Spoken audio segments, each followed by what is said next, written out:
Last week, NBC aired Dr. Seuss's The Grinch musical live, in the grand tradition of other memorable television spectacles, such as the Space Shuttle Challenger explosion. If it's not traumatizing at least a few kids, it has no place on the screen. This musical adaptation of How the Grinch Stole Christmas teaches us that during the holidays, all things are possible. For example, a children's story of less than 1,500 words can be conflated into over 2 hours of noisy, hollow music, overbearing sentimentality, and an unusual amount of body padding that will have you say, "Dang, Grandpa Loohoo, you're looking thicker than a slice of roast beef." The Grinch himself is played by Matthew Morrison, aka Mr. Schuester from Glee, in what I can only assume is a tactical move in the war against Christmas. He says he based his version of the Grinch off of Joaquin Phoenix's Joker. The reviews are in, and yup, it definitely translates like someone on stage has a secret gun. It was actually scarier than the Joker because this time there were so many kids around. So let's head to the socially distance theater for some culture in the form of superfluous songs, unnecessary backstory, and all of the dairy-based flatulence that Dr. Seuss stupidly forgot to include in his timeless masterpiece. Is my heart 2 sizes too small? We're gonna find out in today's holiday installment of Christmas Breakdown. Clip Breakdown.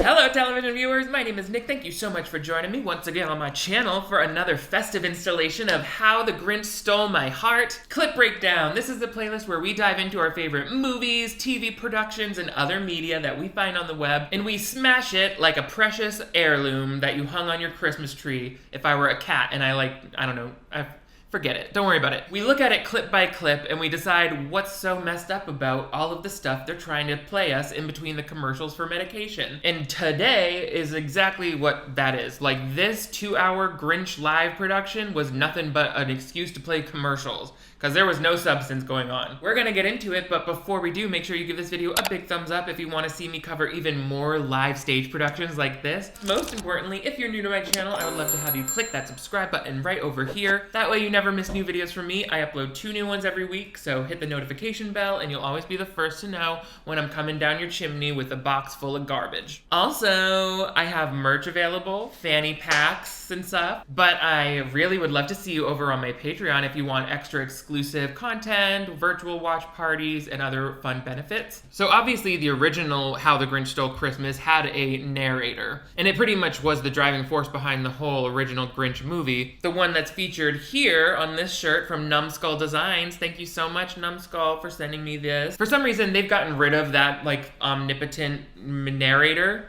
Is it omnipotent or omniscient? Who cares? They've gotten rid of her and replaced it with Max. They've made old Max the narrator. I don't know already. You'll also see the character design on these Who's, which is uncanny. Come along, Cindy Lou. That's way back in the past. I was short in the tooth, to be frank, a bit simple. That is the truth. It's taking me a minute for my head to adjust to the Dr. Seuss rhyme scheme. Why does Charles Manson here want me to look at his tooth? You'll notice that that is Broadway icon Dennis O'Hare, who is a national treasure, so it's great to see him in this, but I don't think that this was his best vehicle. Like, look at his hair. I think that's his real hair. It's like covering his ears that are in the hair, so he really just kind of looks to me like Sirius Black. It like all takes place with old Max being the narrator looking back on this Christmas past. Okay, I don't think we ever really needed to see this from the point of view of the dog, but if that's what you're going for, musical, that's what we're gonna watch for 2 hours. Bonus, this is actually 1 hour and 23 minutes, the content itself, without the commercials. They had commercials for high blood pressure medication every 2 seconds on this. But we also got a lot of children singing. Give us jimmies and jammies galore. Give us dollies,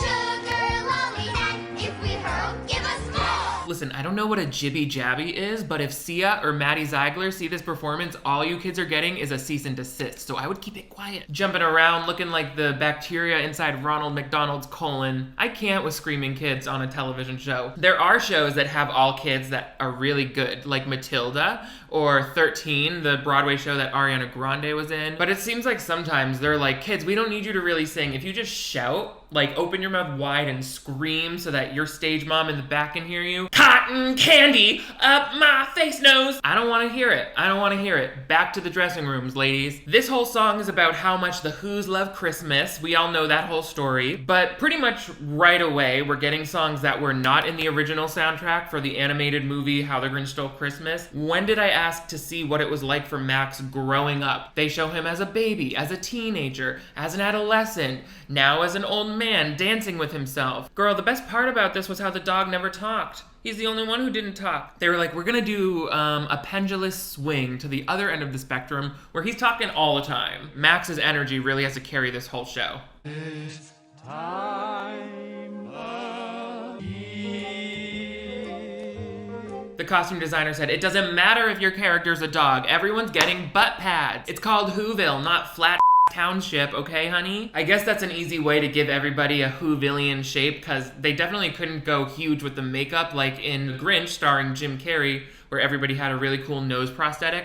I think some of these actors have like a little tip of their nose prosthetic to give it a pointed shape, but definitely not a full covering the lip one. I guess I can accept whatever you want the Who's to look like, especially the kids. You can't do too much makeup to children because they're not on set for long enough. Labor laws. And speaking of character design, it's off-putting from the first minute that we see the Grinch in his introductory song. Oh, by the way, this whole thing was shot in London. It's at a theater in London. It was shot under COVID restrictions. It can be awkward when there's no applause at the end of a number. There's like this weird empty quality to everything that we're watching. And I feel like Matthew Morrison really kind of plays into those awkward silences. Especially you.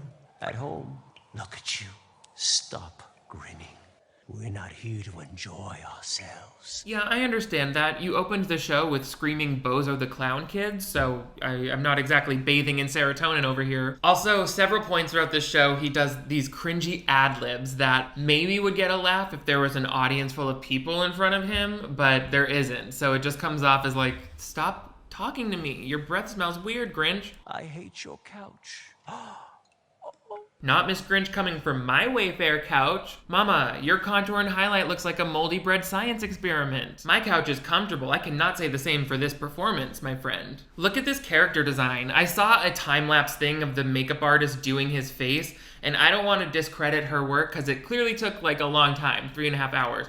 I don't necessarily understand where all that time is going. He's got green lipstick, and then his face is this milky, messy, muddy green and green color. I can get down with them trying to change the look of the Grinch, but like someone from Twitter even showed a picture of the Grinch in a adult film and the makeup was like remarkably better. I hate Christmas Eve, the whole Christmas season. I hate all the Who's, don't ask me the reason.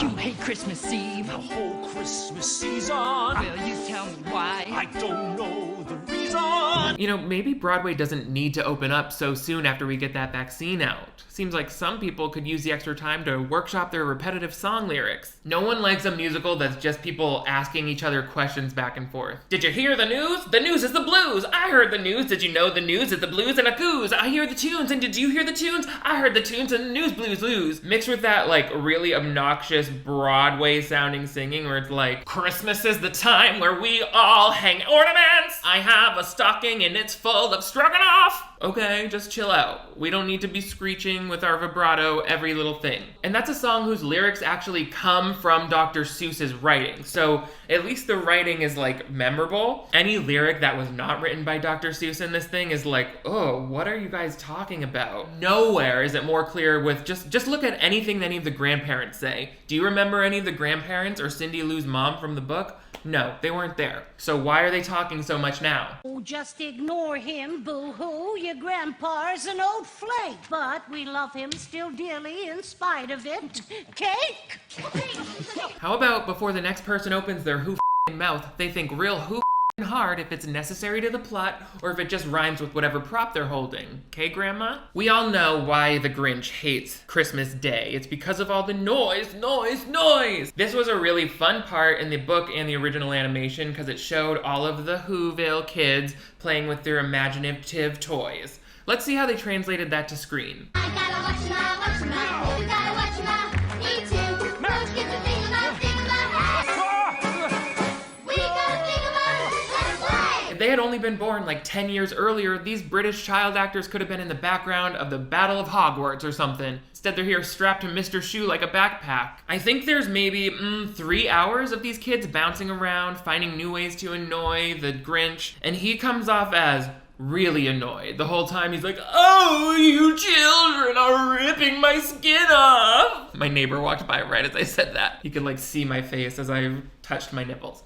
It's okay, it's okay. I wasn't touching my nipples, I was hugging the Grinch from Numbskull Designs. I do like Cindy Lou Who. I mean, I don't think you can beat Taylor Momsen's performance of Cindy Lou Who, because that stole my heart as a child. I said, I want to be Cindy Lou Who and sing next to that Christmas tree. But this girl's good too. She looks a little more clowny. The wig looks a little more cheap. I don't care about her story as much, but she's good, she's good. You can hear it in this part, which is also an invented plot device that never really pays off in this musical. Granted, this is a shortened version of How the Grinch Stole Christmas, the musical, which was on Broadway at one point, so maybe some of these plot devices just kind of never get wrapped up because it was cut short. Just because he looks different doesn't mean he's bad. I do hope he likes it.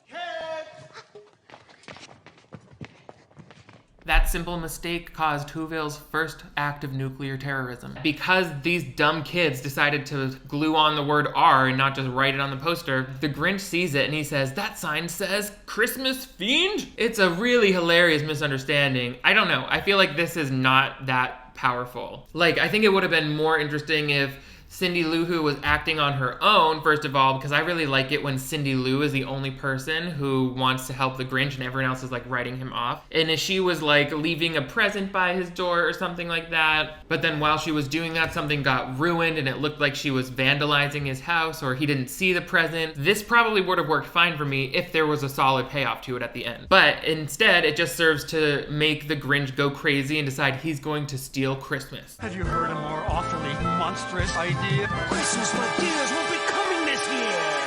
Yeah, this close-up makes it clear why Twitter was making the comparison to Old Greg, but I'm more concerned with that lash line, mama. Is the Grinch really up on Mount Crumpet doing Adele eyeliner tutorials? His eye makeup kind of looks like Brittany Broski. So from here on out, the Grinch is all about enacting his plan of getting, like, revenge on all of the Christmas-loving Whos, who thinks that he's a Christmas fiend. The next scene is unfortunately the longest one and probably the lowest point of the story that they're trying to tell us this Christmas holiday. It's not the gifts we give, it's the thought that counts. When did I ever ask to see inside of a Whoville department store? I never wanted to see what it was like for the Whoville parents to be shopping. I don't care if it's stressful for them. It's the thought that counts.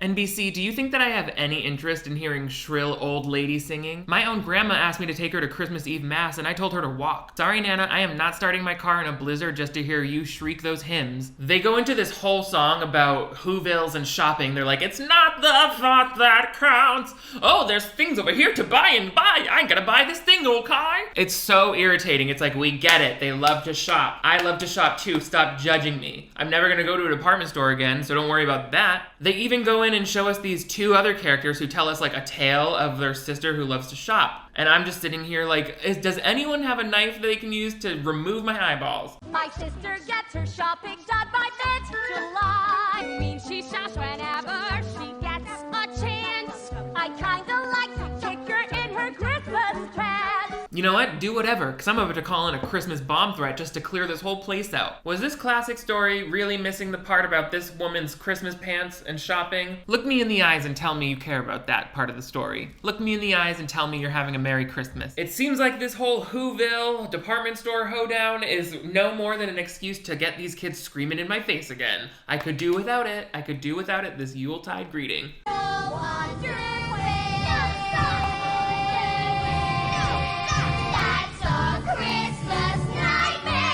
Okay, if we're gonna talk Christmas nightmares, I would go ahead and just throw brackets around this whole musical. Because ever since I saw that Grinch slither out onto stage with the sexual malice of a Japanese sleep demon, it's been haunting me. If new socks and underwear is a nightmare, then mama, this whole thing is a Sugar Plum snuff film. The most relatable character in the entire production is definitely Cindy Lou's mom, who I think is kind of the stand-in for Cindy Lou since she can't be on stage for too long. We get more emotional payoff from Cindy Lou's mom than any other character. together. Like when she holds out this note, it basically sums up my whole feeling by this point of the show.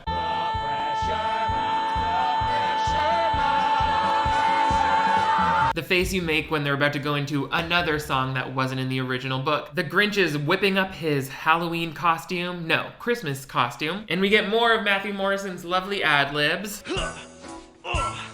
Oh, does this make me look fat? It makes you look creepy. It makes me feel sexually defensive. The way you're moving your hips around like that, it seems like a mating season at the buffalo pit. It gives me exactly the same feeling as when one of those unlicensed movie characters from Hollywood Boulevard is walking too close behind me. Why all the oomph and the oomph? Why are people always thrusting their hips in kids' shows? It's not a childlike gesture. I'm just thinking, like, back to Elvis Presley, he wasn't doing that for kids. Again, they don't seem to understand that Dennis O'Hare is the only reason that anyone would really want to watch this show. They let the Grinch go and interrupt him again and again. The Grinch. Oh, thank you so much. You're my people. No flipping. Try 'em in high def. I'm worth it. Baby, we're watching in high def and it still doesn't look right, okay? It just makes it more clear that they should have hired a comedian to do this role. I read in the Variety article about his performance, Matthew Morrison saying he didn't want this Grinch to be a good dancer. He thought he would be more like a creepy old man. Check mark there. But to me, it's like, you're a Broadway star. He was in Hairspray, he was in Light in the Piazza. I think you bring dancing to this role as like a special skill that this could really use. Like, imagine if we got an acrobatic Grinch who was doing flips and dances and stuff. I would definitely be more interested in these songs if he was like pulling out some stunts. I don't know what he's doing. He's being like, "Adu-ba-do-da, my lady, it's Christmas time. Ha, ho, hey, ha." Like, okay. But instead he's going for a different, like, character altogether. A much more pulled back, I guess, performance. That's not what we need in 2020. We want the full cartoon fantasy. If you're gonna give me a cartoon, look at the set. You know, it's like all painterly and looks like an illustration from a Dr. Seuss book. Why can't I get the same theatrical kind of big, grand spectacle from the Grinch himself? He's playing it too small. I mean, in addition to probably a few other problems, like those teeth. But I loved this part, because every Christmas play, they have to give you like, it's Christmas Eve and we're all tucked into our beds. Everything from like Coca-Cola commercials to anything Christmas related, they try to give you this like, oh, Christmas Eve has this quiet magic to it where your child has long eyelashes looking up at a tree. No, it's just December 24th, okay? If you don't believe in Jesus, it means nothing. I loved Christmas Eve as a kid. Like, it was my favorite day of the year, but now I'm fully like, you know what? Christmas. P.S. I'm drinking a no sugar added electrolyte drink. Should I put this out for Santa? Listen to these parents sing about Christmas like it's about to be the last night of their lives. Now the pie set out to air, topped with nuts and cherries. Now the pudding's all prepared, filled with nuts and berries. Ladies, even if there were Ben & Jerry sized chunks of Lunesta in there, this number couldn't get any sleepier. What are you talking about? I'm so glad we finally had the time to expand upon the ingredients in your fruitcake in this story. That's what we really needed. In this review, I'm not gonna be able to properly sum up for you how boring it is when they all stand next to each other and start singing Christmas magic. Like, I don't even know what they're saying. They just think it's magical. They think it's magical that it's Christmas. Well, guess what? You're about to get robbed, and that's the only reason I'm watching this. Because sure enough, down comes the Grinch, and he's here to do his "You're a Mean One," Mr. Grinch, which in this show is sung by Dennis O'Hare. They also find a lot of excuses to give us more garbage.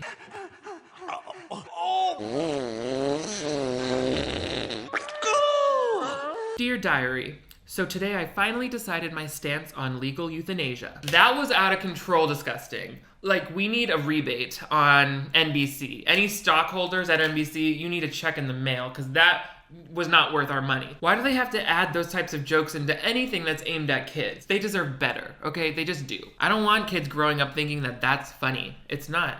We've seen it so many times, like, come on. But of course, our little British Cindy Lou Who comes downstairs and catches him in the act. Sometimes when you're all alone, No, it's a ballad. Yeah, imagine how we feel. It's a book as thin as a magazine, and you guys cram in a song every time Cindy Lou's grandma has a hot flash. Touching stuff is supposed to be happening here. This whole thing just lacks the magic that the movie had, either the Jim Carrey movie or the original book. Like, none of it felt as distant and cold as this retelling. Her song here is basically being like, even though you're sad and old, I'll think of you sometimes, and hopefully you'll die one day in peace. And it changes his heart right away. He's like, oh, this girl wants to be my friend. Why is Cindy Lou Who so determined to be a good person? I want to understand that more. I like Cindy Lou Who as a character, and I loved that Taylor Momsen got to play like an elaborated Cindy Lou Who. I was like, I'm here for you, Cindy. This version of her, I don't know. I don't get the same excitement about her journey to learn more about the Grinch or to help the Grinch.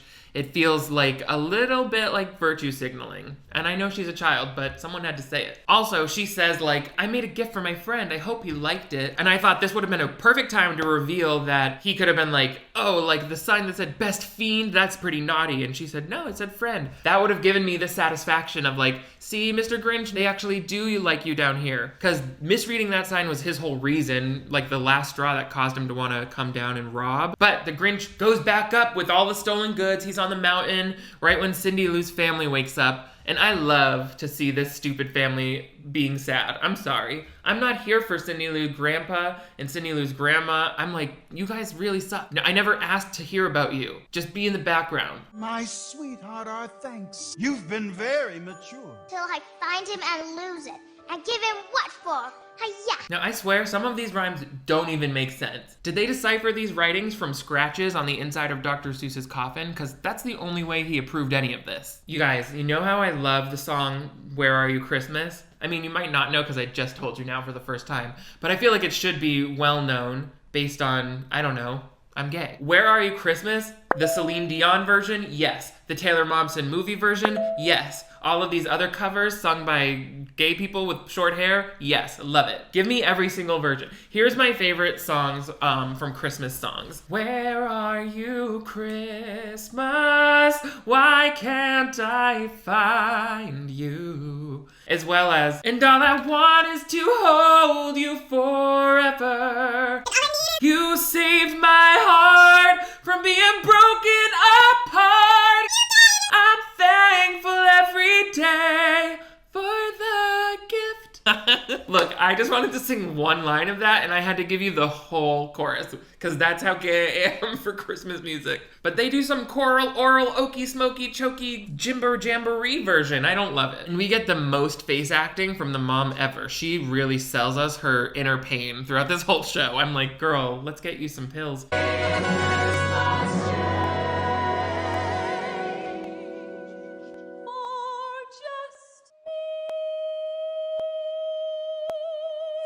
I don't know the answer to your question, but I'm sure it's not as scary as your face is making it seem. I love the message of Where Are You Christmas? Has Christmas changed or just me? Because it really kind of goes right to the heart of like any, I guess, Anglo-Saxon, Christian, Americans, like relationship of Christmas. As kids, we're basically sold this image of Christmas that's heavily rooted in commercialism. I loved getting toys as a kid, still do. Send toys. And they build in all this magic about it. You know, the commercials are telling us Santa, our parents are telling us Santa. It's like this holiday that they make up magic for so that we can buy things. So obviously that starts to demystify as we get older, and Christmas does feel different. We're like, oh, it doesn't feel magical. It feels a little more stressful, a little more expensive. And I think that's important for a song to kind of give us that feeling. Did I just say I think it's important for a Christmas song to make us all sad for the holidays? I did, and I stand by that. Some of you are grinning like hyenas, and I don't like it. Grinch, he's up on the Mount Crumpet. That's what he says. I'm gonna go up to Mount Crumpet to dump it. But then he hears the Who singing, as we know, but they build this out. They make it real fluffy with Cindy Lou Who giving us a reprise of that song she sang literally 5 minutes ago. I didn't like it the first time around, Dr. Seuss's The Grinch Musical Live. Why would I want a whole other verse of it? I don't. Just shut her mouth, send her to bed, get this whole thing closed down so that I can move on to the real holiday star, Lifetime Christmas movies. I love it though. I love these live performances. If I sound like I'm being hateful, it's because I love to hate. Okay, Okay, that seems really painful. I feel like there might be an underlying anatomical issue with these Whos because heart pain like that is not related to Christmas spirit. The Whos are like, we love cheering Christmas trees with our tiny brains and our heart disease. Poor little babies. So the Grinch's heart is growing 2 sizes bigger to be the normal again. Or no, 3 sizes. It's bigger than average. Now he has an enlarged heart. God, we can't win. That feels so much better. Just don't make my butt any bigger. Yeah, why don't you ad-lib one more uncomfortable joke about how weird your body is and really let Amy Schumer know that her time is up. So the Grinch races down Mount Crumpet. They use a smoke machine for that part. You know how it goes. It's so boring. I don't know. The pacing of the show doesn't feel right because he comes back and he delivers all the presents and we get this final singing part. This is the Les Miserables liberals want. Don't let them have it. What did you guys think of Dr. Seuss's The Musical Grinch, the stage live performance from hell? I can appreciate that they wanted to put on this show under COVID restrictions. It's really fun to watch a live performance, especially one with eerily quiet scene changes. I don't think anything will ever come close to my girl, what's her name, from The Sound of Music, Carrie Underwood. Carrie Underwood's wooden performance of Maria in The Sound of Music, I think was one of my favorite things of all time. So if you've seen anything that comes close to that on television, let me know in the comments below. Please give this video a big thumbs up if you want to see even more clip breakdowns like this. It's the holidays, baby. But most importantly, if you're new to my channel, I would love to have you click that subscribe button right down here. That way you never miss new videos from me. I upload 2 new ones every week, so make sure you turn on notifications and you'll always see when I've got a new one racing down Mount Crumpet towards your stupid face. Also, you can join my Patreon for exclusive benefits and extra content every month. I've got merch that you know you love to put your stuff inside. You guys are all the greatest. Thank you for finding Christmas with me today. Where are you, Christmas? You guys are all the greatest. I will see you next time.